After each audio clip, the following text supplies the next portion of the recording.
Assalamualaikum adik-adik. Hari ini bersama Us Irwan Budi Eptanto kita akan belajar menentukan ide pokok. Apa itu ide pokok? Ide pokok adalah ide utama atau inti pembahasan dalam sebuah paragraf. Atau dengan nama lain, ide yang mendasari sebuah paragraf. Jadi, di dalam paragraf itu nanti ada ide pokok.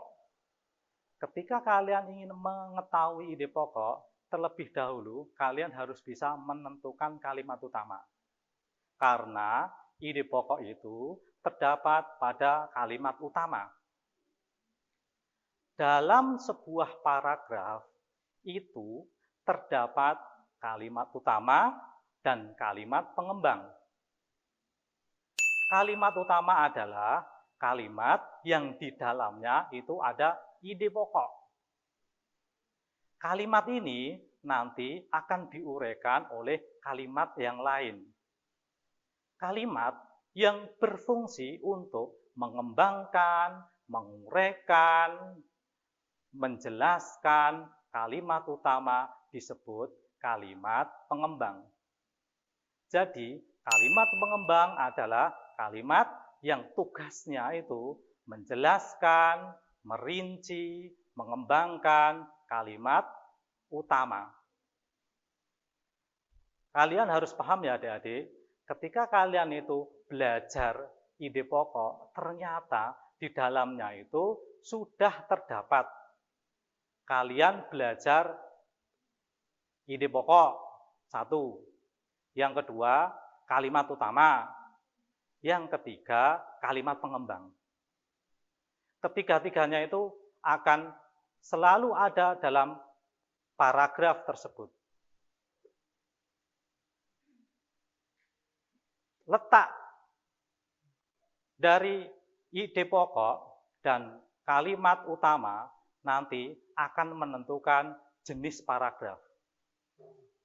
Kalimat utama ketika terletak di awal dinamakan paragraf deduktif.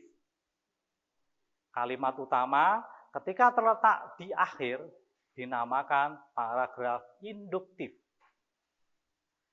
Kalimat utama ketika terletak di awal dan di akhir dinamakan paragraf campuran. Jadi ada 3 jenis paragraf berdasarkan letak kalimat utamanya. 1. Paragraf deduktif. 2. Paragraf induktif. 3. Paragraf campuran. Paragraf deduktif adalah paragraf ketika kalimat utamanya itu terletak di paragraf. Paragraf induktif yaitu paragraf ketika kalimat utamanya terletak di akhir paragraf. Dan paragraf campuran adalah paragraf yang ketika kalimat utamanya itu terletak di awal dan di akhir. Dan untuk lebih jelasnya lagi, kita akan memberikan contoh. Adik-adik perhatikan contoh berikut ini ya. Perhatikan contoh berikut ini. Organ gerak manusia dan hewan memiliki kesamaan.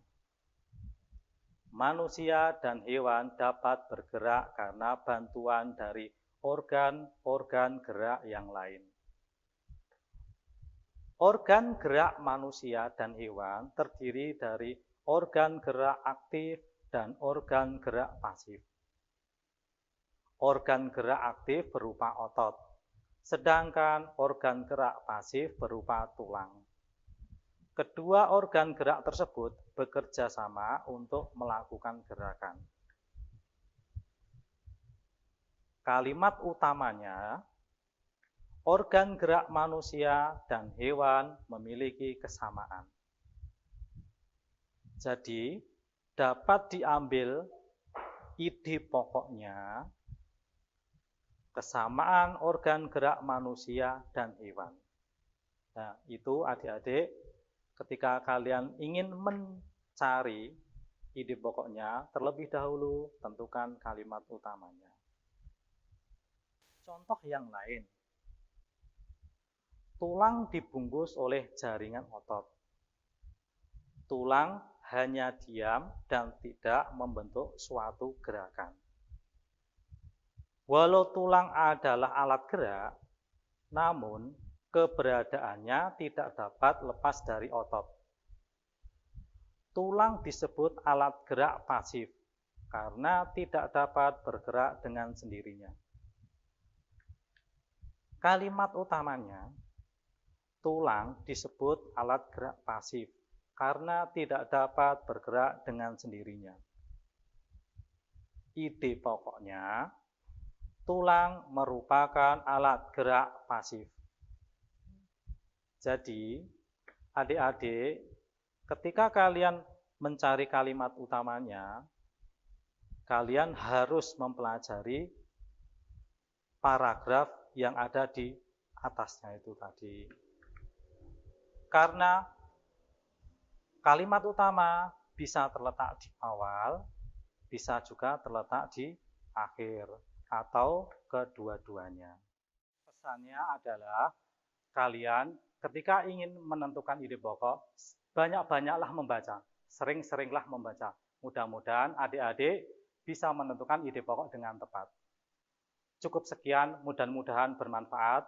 Akhirul kalam, assalamualaikum warahmatullahi wabarakatuh.